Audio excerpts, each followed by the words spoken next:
Good evening, everyone. My name is Kyiv Moyo. I'm a senior technical specialist in NHS England, working as part of the Cloud Center of Excellence. Been there for about 6 or 7 years, working in various different teams. I've moved on from NHS UK, the infrastructure team. I've done all things cloud and on-prem, and now I'm just focusing on Azure cloud and things of that nature. I'll pass over to Andy. Hi guys, so as Jared mentioned, I'm a Microsoft CSA, working in the infrastructure space at Microsoft. I've been there for just over a year, so relatively fresh off the bone from a Microsoft perspective, but worked in Azure technologies for a long time, been deploying landing zones in the public sector for quite a few years now. Previously worked for companies like Pixel in York. I see some faces that I recognise from back in the day there as well. Red Centric in Harrogate as well. I was a cloud solution architect there for a little while, and I used to work for a consultancy called Visual based in the Staffordshire area. I was there for about 3 years, again just working on public sector stuff. And I've been working with Keith for about 6 months now on this landing zone that we're going to talk to you about today, and some of the work we've been doing. So I'll let Keith kick us off. Thank you, Andy. If the clicker works, there we are. So I'll set the scene where we were before and what this year we're doing. So we have an Azure tenant that we had, and before the CCA was a thing, we had no governance, no consistent security. So the problems that we had were lack of control over the kind of access that people had, how those controls were managed and who managed them. We had excessive permissions applied. We had people with global admin across the tenant and things of that nature. And teams were siloed and working in their own way. That was not really conducive to what the NHS was meant to be providing to the public. The excessive permissions brought on the risks of configurations that were not relevant to their team. So if you've got global admin, you could see other people's resources, and a potential bad actor or a disgruntled employee could have made changes in an area that wasn't theirs. So all these problems brought in duplicate solutions, increased cost and complexity, because people doing what they wanted, where they wanted, didn't keep us in line with trying to save costs and make sure we're building the right solutions. With that came some growth challenges. As you know, there was COVID-19 a couple of years back. So people doing what they wanted, where they wanted, meant that there was no proper ownership and proper tracking of costs and proper tracking of technical debt. So it's a revolving door in NHS, such a big organization. So I would come in and build a solution that I thought met the needs at the time. Then I would leave, then someone else would come in with their own idea. So that's part of the problem of being such a big organization. So without a central governing body, we had the issues of managing ownership and being aware of who did what, where, how, and why. So that's what I'll talk about in the second bullet point there. So we needed a governing body to actually get a hold of that process and make sure we're somewhere in the middle between the providers like Microsoft and Amazon, and to make sure that the programs and end users got a proper good experience. So that's when the CCOE was formed. So to tackle this problem, we thought about the cloud adoption framework, which Microsoft done a great job with putting it together and defining what good cloud adoption looks like, how the cloud and the Azure portal and the Azure platform could be used. So what we're after was something secure, scalable, and that defined areas of teams and services in the cloud. So scalable bit was managing 300 or 400 subscriptions is a nightmare on a day-to-day basis. If you're doing it via ClickOps, it makes it even worse. Now you can make it even worse by having siloed teams doing their own thing in their own way. So it was a nightmare of unimaginable proportions. So the cloud adoption framework brought us capabilities like subscription vending, policy management, security, and flexibility. So subscription vending meant that we could assess the need for a subscription or to have a presence in the cloud, and then automatically vend and create a subscription for a user. So that brought in lifecycle management. We knew how to create subscriptions quick, fast, and in a hurry, but for the right reasons as well. Policy management, the thing I mentioned before, if you've got silo teams working their own way, you don't have anyone setting a policy to say you can't build a virtual machine that can be accessed anywhere in the globe. So the cloud adoption framework defined that and helped us approach security in a unified way. And then security, obviously, with the automation of things, you can onboard your resources and subscriptions automatically to the tools that we need, like Defender for Cloud. You might be familiar with that. So that automation helped us have teams onboard to the cloud in a smoother and cleaner way. On top of that, we had the standardization and governance. So these were pretty much deployments of creating management groups, subscriptions, and managing policies. Meant that we can do things in a much faster and well-defined way. Teams were able to come to us with a problem. We'll say, okay, you go to that area, here's your subscription, here's how you're meant to work, and they can start building the products that help the public quick, faster, and in a hurry as well. Disaster recovery is also a key point of this thing. You could accidentally delete your resources. Once we started managing things using the cloud adoption framework, managing things via infrastructure as code, we could repeat the deployments. We could easily bring back anything that was nuked by accident or things of that nature, and it proved that we can also prove to the senior management, senior leadership, that we could come back from any disasters. You've got a question there? So one of the things on your standardisation, one of the things you're missing there is blast radius. Yep. And the CIS controls, I have problems with those controls, because if you're going to look at the databases, which I specialise in, they treat databases different based on... So if you go and look at IBM DB2, they'll tell you to remove public access, public pseudo group, but then you go and look at the Oracle one, the Oracle one's correct. If you're going to do that, you can break applications. So if you're going to look at the JDBC level, it needs to be able to interrogate the database to make it a common framework for the Java application. So with the CS controls, don't treat it as God. Go and just make sure, is it being fair compared to another cloud provider? Just a tip. No, I understand. Yeah. I think and then the other one is blast radius. Yeah, so we do work with the cybersecurity teams, and we do consult with other cloud providers. And we know. Question it. Question it. It is God. Yeah. Okay, that's a good point. Yeah. Absolutely. I'm just going to make that point, and then the other one you're missing is blast radius. I.e., what happens if someone does do something, do get that privilege which you've restricted down? Yeah. What type of blast radius could they delete the resource group and delete the backups at the same time? That's an interesting question, because we've thought about these, and we do run like some exercises to simulate that. But how do you manage that bit? And it's not based on a read-only or privilege access. It's basically splitting up the resources. Yeah, secondary approvals and things of that nature. Yeah. So we do put stopgaps and secondary approvals. Some points. Yeah, that's good. I'll make a note of that. But yeah, so in scenarios like that, we do have like stopgaps and secondary approvals, and making sure that there's no jump boxes. Don't treat those CIS as controls as go and question them. Yeah, absolutely. There's always an assessment piece of whether first of all, whether it's relevant for the environment. And the whole point of the landing zones and the approach that we're taking is a kind of modular approach. It's not one size fits all. It's do we need these mechanisms within our landing zone? How do we apply them? And what is the implications of that as well? Yeah. That's good. All right, I'll continue from there. But yeah, so these are like different kinds of guardrails and regulations that we use. This is not an exhaustive list, but these are the things that I just listed that we have in there. So with the cloud adoption framework, as I was saying, that also brought about these good things: clear ownership and cost savings. So knowing where things are built by who and where. We use things like tags to identify resource ownership. We use those tags as well to onboard to some of the controls and guardrails that we have. And most importantly, the main thing sometimes is cost savings. So having people tagged as this group owns it, or this cost center is attached to this team, people start behaving differently in the cloud and thinking about what kind of security tools am I being onboarded to? What am I paying for? Why am I paying for this? And you're asking me to review these things. I don't have the engineering time or the cash to actually support these things. But the cloud adoption framework it's not all-encompassing, but it looks around in a pretty good way and helps teams to think about things in a 360 way. Next one, if that works.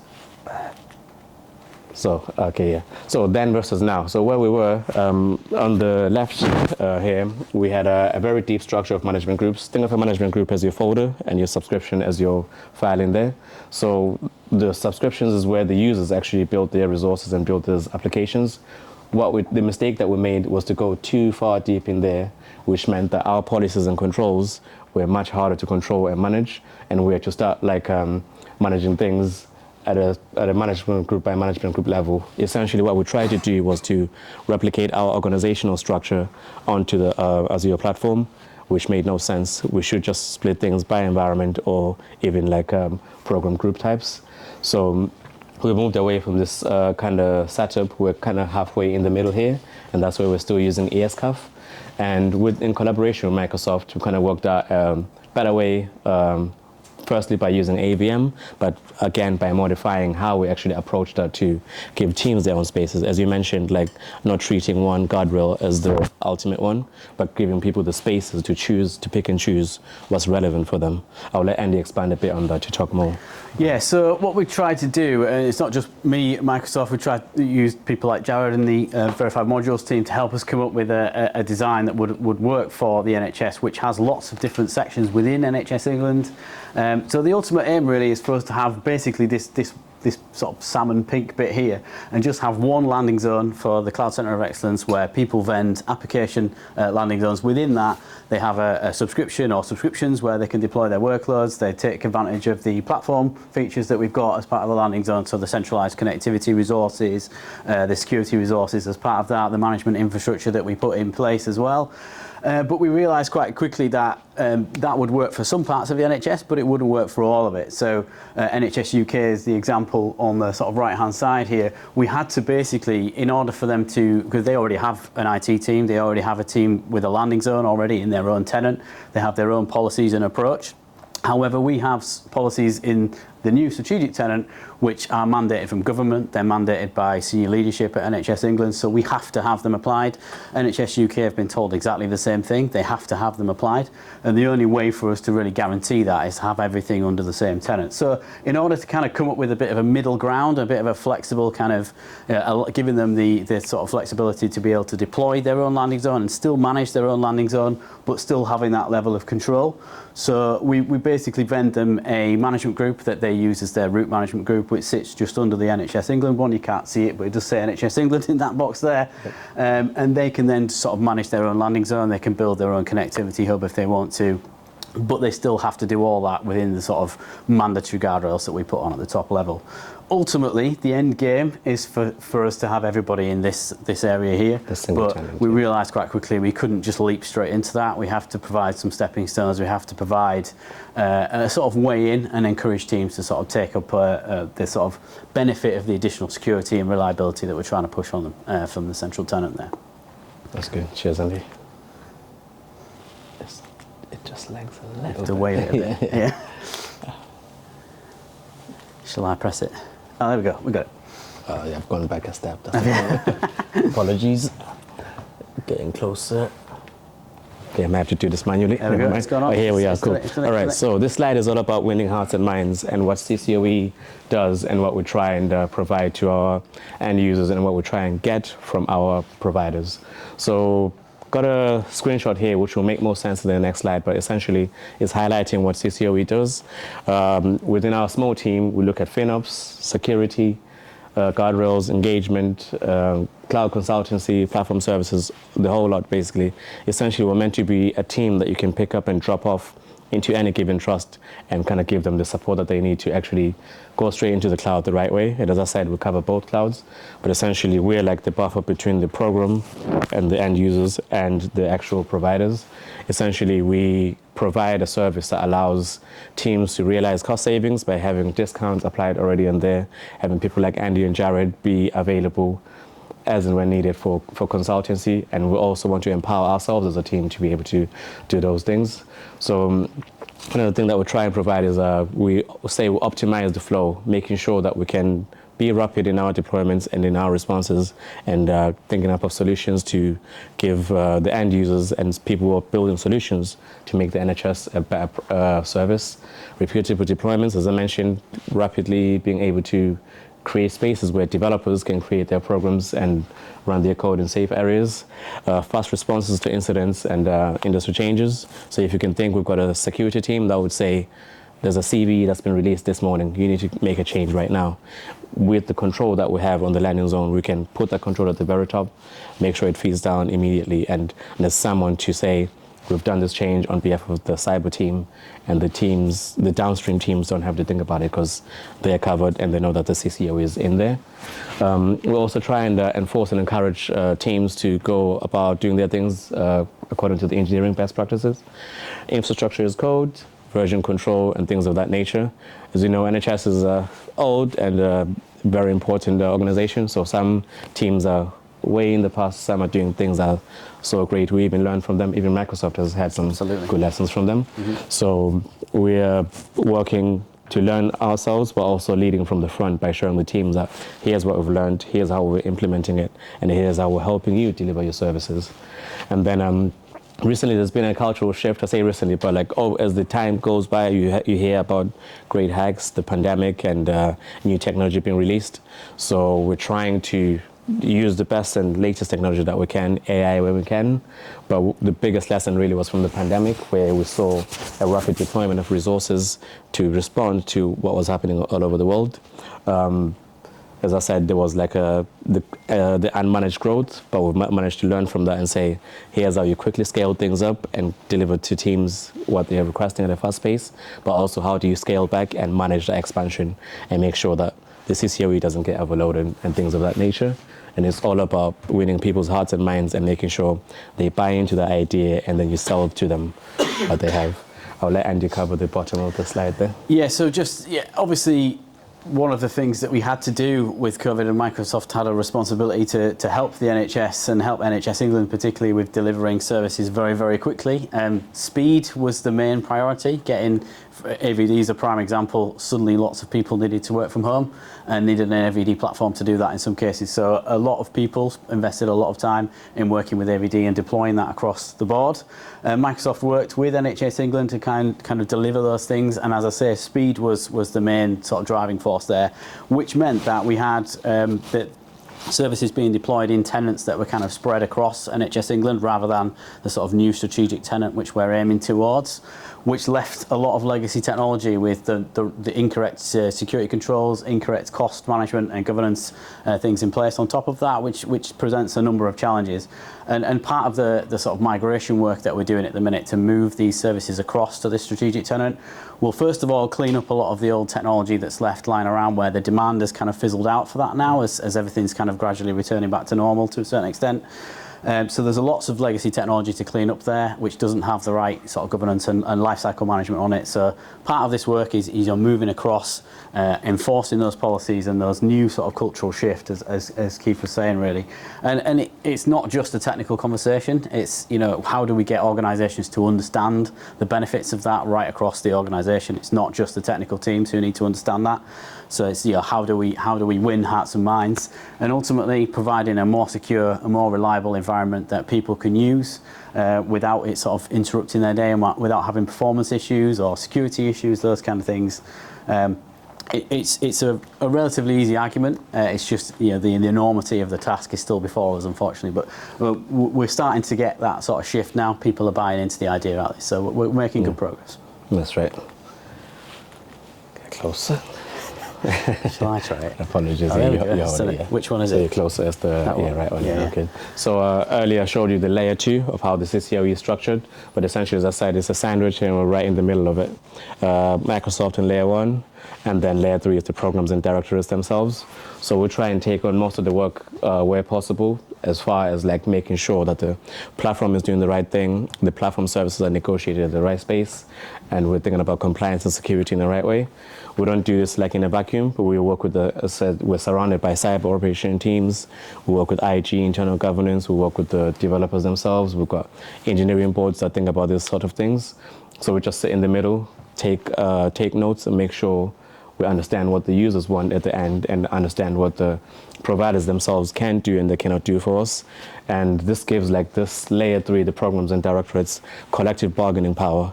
So go ahead. There we are. So Microsoft to the rescue. So how Microsoft has been working with us and what they've done. And so as I mentioned, the complexity, you understood it, unmanaged access control, no governance, no clear way of no clear ownership of who was doing what where, and the teams were kind of like running around doing their own thing. So Microsoft came in and gave us the cloud adoption framework process to kind of say, here's how you could simplify it, and here are the tools. I'll let Andy expand that, what Microsoft does. Yeah, so obviously we have a team of people at Microsoft, many teams of people who work on the enterprise scale landing zone, some of which are in the room today, particularly focusing on things like Azure Verified Modules, which help us to deploy those in an easy way. In a streamlined way, and make that as operationally simple as we possibly can. Obviously, there are always going to be improvements we can make to that. Nothing's perfect, but we take that learning from lots and lots of different customers around the world, try and make that as effective as we possibly can. Keeps in a very small team, you know, this wouldn't work if it wasn't effective to a certain extent. Yeah. And as I say, there's always things we can do better, but you know, there's only what, 3-4 of you in the team, Kyiv? Yeah. So, and you've got however many hundreds of subscriptions to manage. So we have to, this has to work at scale, and the only way we can do that really is to try and keep this as simple as possible from our perspective. And you know, NHS learn from the sort of collective learning that we've got from Microsoft to try and help drive that forward and keep them on the right track, basically. Yeah. When they're on the second one, they spoke about governance and deployment. As Andy said, like it's hundreds of subscriptions and only a few of me and my other teammates. So think of that, like if every team had to think about their own onboarding to the security tools, multiples of them. So that covers the improved governance and deployments. Andy, do you want to expand on that, or are you happy with that one? Yeah. So just to sort of, from the Microsoft perspective, that obviously verified modules is the way that Kyiv is using to deploy this service, which is fully managed Terraform modules that you can consume from public repositories. They're obviously built using the cloud adoption framework. We use well-architected framework as part of that as well. We do well-architected framework assessments, but not just on the CCOE tenant, the sort of the aim, the end game. We do that on the tenants and resources that haven't been migrated across yet, so that we can sort of point them in the right direction, not just from a sort of well-architected framework perspective, but our knowledge of what the Cloud Centre of Excellence strategic tenant actually looks like from a policy perspective and from a compliance and security perspective, to make sure that we can get them on the right track, really, and sort of smooth that transition as much as we possibly can. There's always going to be things that crop up, as we know, but we do our best to try and make that as seamless as possible, really. Yeah. The last one we have on there is the foundations for modernization. So moving from ESCAF to Azure Verified Modules, it kind of gives us like a clear path to the future and how things would work.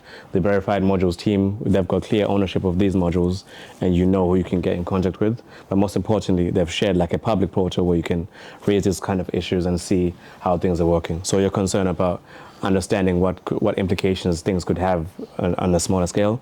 You can already see evidence of people trying things. So by the time I get to a point where I've got issues, I've got evidence of how it's worked for some other people. And I've got direct contact with Microsoft and Jared to say, why are you doing this? Try this way, or go at it that way. But internally, we also have our own processes as well to say, what are we trying to achieve? Where do we see ourselves going in the future? This expansion is going to look like this. How are your policies going to affect us as far as development goes? So just making sure we've got close collaboration with the people internally that we're actually pushing these policies on and these changes on, and also keeping close with Microsoft. We're able to kind of like make informed decisions as best as we can, really. So I'll let you explain it. Yeah, just from Microsoft's perspective, obviously we want the NHS to be successful. Why would we not want that? You know, we're kind of on this journey with NHS England. We're trying to keep things as successful as we can. Verified modules are managed modules, and the fact that Kyiv's using these with the deployment means that it can take advantage of any of the updates and new features that we bring in. There's always improvements, new things coming along. We take advantage of those as much as we can, and we try and keep that working relationship strong. So I work for Microsoft, but I'm basically full-time working with Kyiv at the minute. Yeah. We have various other teams in Microsoft that we use as well. So Jared from Verified Modules team is involved. We use another CSA, who is an infrastructure CSA, same as myself, to come in and do the landing zone assessments that we do on an annual basis. The idea is it's a slightly more objective view of what we've done, rather than me doing it, who's quite close to the engagement. So yeah, we're trying to keep it as successful as we can and collaborate between us, and not just myself, but the wider Microsoft teams as well. That's good. Yeah. There we go. Cool. How the sausage gets made. So where we are currently, as I said, we're in ESCAF, and we're moving to Azure Verified Modules. There's been many options that have been put on the plate by Jared and his team. Either you migrate via the official tool, or you just build it all from scratch. So my idea is to build it from scratch and go brand new and understand it from top down. So the idea behind this is like they're promising simplified deployments and improved maintainability, which is one of my key stresses right now with the current landing zone solution that I have. So being able to keep up with Microsoft with what they're doing, and being able to also get support from Microsoft on something that they know that they've built as well will be a really big advantage. Centralizing shared services, as I said, there were so many silos, people doing their own thing. If we can share a Bastion service or like maybe a networking device within the cloud, why not do that and save money, and also have a central team like an infrastructure or networks team look after that and make sure there's no mistaken configurations. DNS changes, think of those things. If someone who knows what they're doing changes it, it's likely to pass, but usually things happen. So yeah, so monitoring, network automation, and things of that nature, they reduce the operational overhead and eventually cut costs for us. And those are things that we're actually looking for. And then infrastructure as code adoption. I've mentioned this a few times, but that's really important for us. And we're selling this to the team to say, ClickOps is really great. You can do everything you want, but once you finish for the day, you forget about that. How do you recover from that in a disaster scenario? So it provides traceability, ownership. We know who's done what, where, and how. And by us leading from the forefront, saying, we've built your subscription like this, you've got your entry groups doing this, and it's all been a one-click automated process.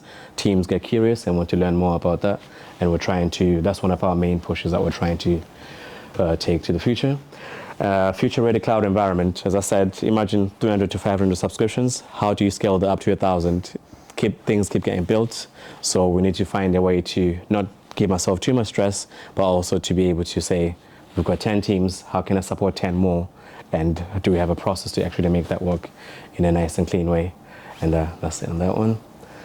So this one will cover, me and Andy will cover it, but alignment is the key thing for me here, making sure that we are aligned with what Microsoft is doing, what they're recommending, but we're not just taking their guidance on it, we're thinking about it ourselves, how we're going to do it, but then what's the best practice from the industry.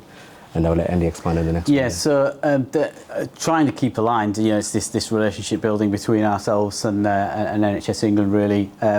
If they're aligned to the strategy that we're on and vice versa, then we can kind of push things on together and try and build things. We're always going to be as close to best practice as we need to be. If we do that, we can add some changes as new features or updates are available to us, and we're all kind of on the same page, and it's relatively easy to kind of implement those into the landing zone. Yep, flexibility and support. I've covered this already, but essentially being flexible enough to do what we need to do to provide the right support for our end users and programs, but also having the support that's clear and defined to say we're not using things that are highly customized that I have to teach the Microsoft engineers about how it works before they support me, but being able to get the expert support from the people that actually made the sausage, if you will. And I'll let Andy. Yeah, supportability is key, really. So, and again, Kyiv is only one of 3 people in his team, so it's very difficult for us to kind of make sure that the environment is supportable unless we're all on the same page, really. So, verified modules is a good way of doing that. We sort of try and keep on the same track. We make sure that the operational efficiencies of that sort of collective landing zone are taken into account. Sorry. Cool. Yeah. Sorry. Shall I finish off on the last one? Kyiv, you can finish off. Yeah. Just to say really that there's no other way for us to do this at scale other than using one centralized tenant with the right security controls in place at the appropriate level in that management group tree, effectively. I won't go too much into that because I think we're a bit shy on time. Yeah. Cool. So last but not least, but operational excellence and the next steps. What I feel like we're doing well with the ESCAF, resource lifecycle management. As I said, we've got automated ways of building things and destroying things when we need to. Solid policy governance. It makes people upset, but we've got a good cadence of saying, next week this is getting blocked down, get ready, and then we kind of go on from there. As I said, we've got ways of showing examples of how we've done it, what we've tested, and what the benefits of those things should be. We're doing really well on the security side of things, onboarding people automatically to Defender for Cloud, managing logs for resources via Sentinel, setting up health alerts to let the users know ahead of time what's happened without us having to get involved. That takes away a lot of our overheads. And then tagging, it's been really useful for automating the onboarding of those resource types and subscriptions to our security tools. And then also for resource lifecycle management, you say, Keith owns that resource, where is he? Is he offline? Was that a POC? Get rid of it. And that's really good. secure posture and the security score. We've been able to use that for ourselves to continuously improve. But we've also been able to use that to report to the senior management team to say, last month we were here, this month we're there. Here are the stragglers, here are the great improvers, and it gives people this carrot and the stick to say, what do we need to do to get this team over there, and what do we need to do to go higher, those kind of things. What we're looking to do next, obviously, is to go from ESCAF to AVM. That will make Jared happy, hopefully. And then expand infrastructure as code adoption across all teams. When I say infrastructure as code in my head, I'm thinking DR, backups, everything. Once you do everything by code, I'm not saying it will solve all your issues, but it will. I know, just checking. So yeah, then disaster recovery, cost savings. So yeah, a very short list, but it covers a lot in what we're doing there. And AVM, not saying it will solve all of our problems, but we know the differences in what we're using now and what that's doing for us, and that's going to hopefully improve things. And it's a short time before we get there, August 26th, and yeah, I think that's is that the date, August 26th? Yeah, August 26th. We better get a move on there. Yeah.